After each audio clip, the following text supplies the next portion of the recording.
Here we go on this Wednesday afternoon. Have you ever been by like an apartment complex or a place that's building new homes and it's like a gated community or some business? Come in, we're opening for business. There must be a sign out in front of Baylor University when it comes to their football staff. They filled a role today, and yet Paul and Craig, another one open.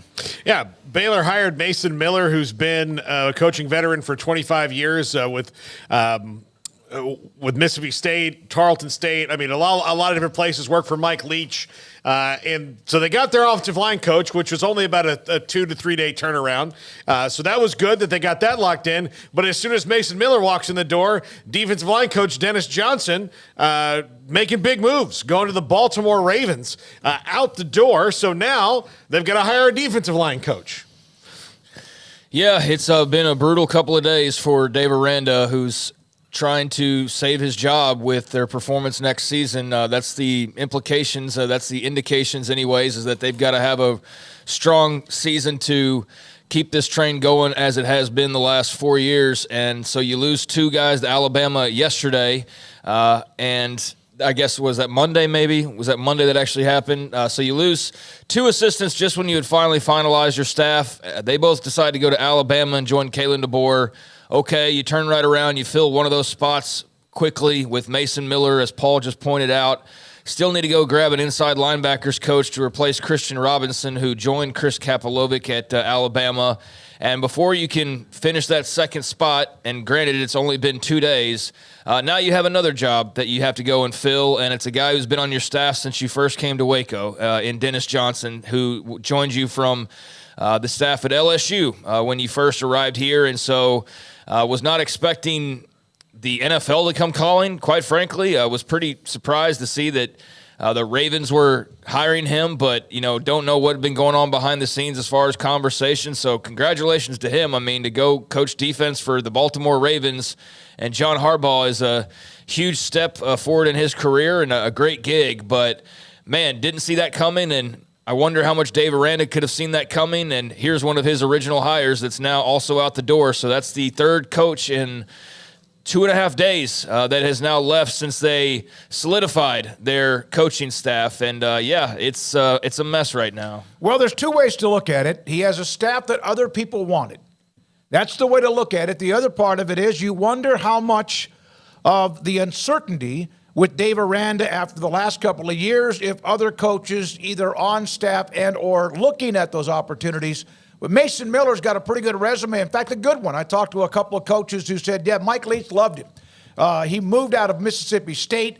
I think 1 year they were second or third in the SEC, 1 year in the top 20 when it comes to offensive line run game production.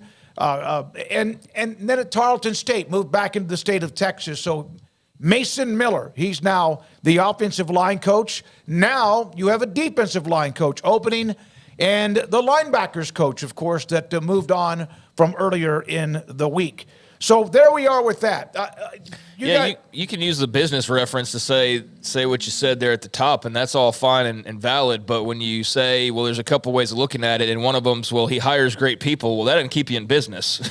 Just because you hire good people doesn't mean that the doors stay open, because if you can't keep those people or amplify their talents while they're around and make some good money or sell some great products, then it doesn't really matter. Then you go get hired to go be a hirer somewhere else, but you're not the guy at the top of the food chain. And so, yeah, Dave Aranda is obviously hiring very talented people, but one of them never even coached it down here.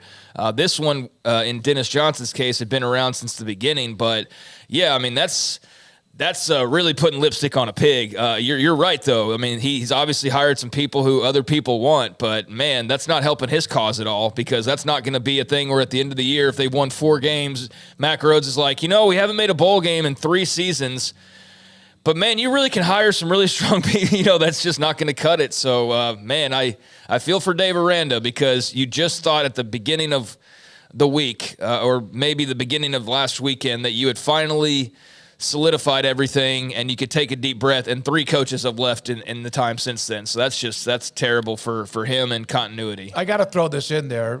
Mason Miller was at McMurray at one point. You know who he recruited to come play for him?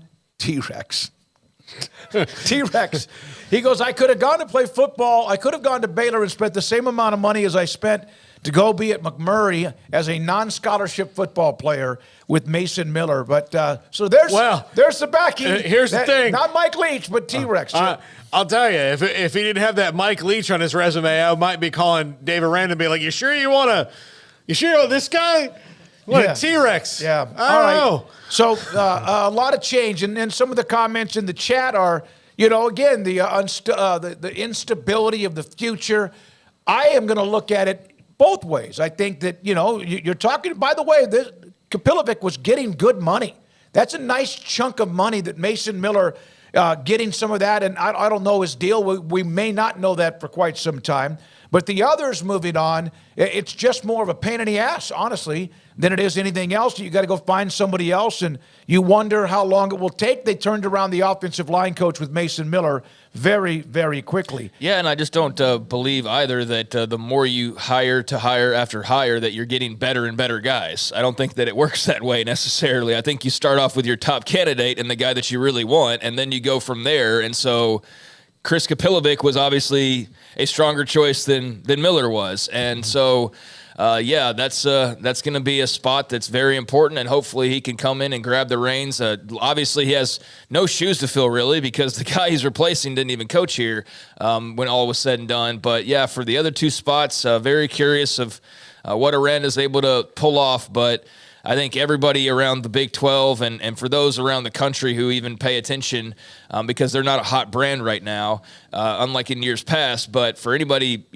watching, I've seen several commenters from just around the Big 12 like, geez, Louise, he can't catch a break down there. And so, it's been a wild little ride for Aranda here this offseason. And he's, I'm sure, just wanting to get to spring ball. But, shoot, you got to hire a couple coaches before you get there. You still do. You have to hire the linebackers coach who will be under the tutelage of Dave Aranda, who is the defensive coordinator. He's the head coach, and he's also in charge of the position group of the linebackers. So whoever you bring in most likely will be a younger type coach, a recruiting type guy. You always want all of them, the 10 of them, to be that way. I have no idea about the defensive line. And to be clear, because you keep repeating linebackers coach, Christian Robinson was the inside linebackers coach, and Dave Aranda was going to coach outside linebackers. No, Caleb Collins coaches outside linebackers. So Aranda was going to just have the whole position. He's going to be a part. So does he take that on? And then that begs the question of, and I know we don't drag this on forever, but how much is a head coach going to put on his shoulders? So you're going to be the head coach, you're going to be the defensive coordinator, and you're also going to coach linebackers potentially to some extent. I'm sorry.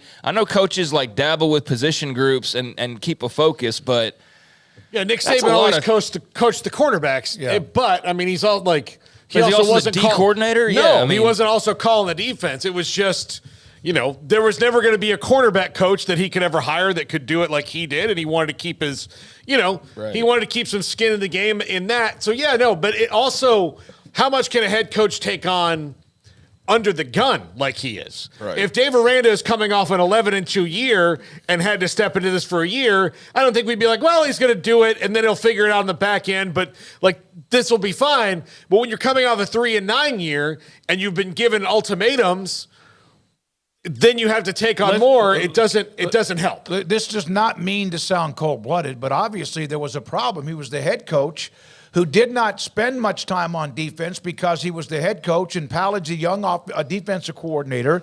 He understood that he had to get more involved in that, brought in an offensive coordinator who has been a head coach in Spavital. But this has got to be just more than anything. It's annoying. What? I don't know how much smoke inside the building. I think coaches all talk. But this one, again, today with Dennis Johnson now headed to the NFL, I think you can look at it again both ways. But you have two openings. Spring drill start in a month. And so now we'll see. However, when you have the network that he has, I'm sure he's already received, because it didn't take long. Mason Miller, that's 3 days after Kapilovic. But when you have a Gary Patterson who's on the staff, who knows, along with the coaches that are on the staff now and others, I'm sure he will get plenty of people who will contact him about those opportunities, whether or not. But you're right. The Alabama staff was constantly rated, and Saban consistently filled it with coaches who were either trying to make the comeback the rehab tour, and I don't mean that just because of addiction. I'm talking about it in many ways. Image. And he was a guy that handled a lot when it comes to the defensive back secondary, because that was his bread and butter from the time that he got into coaching, even when he was at Michigan State. So there we are.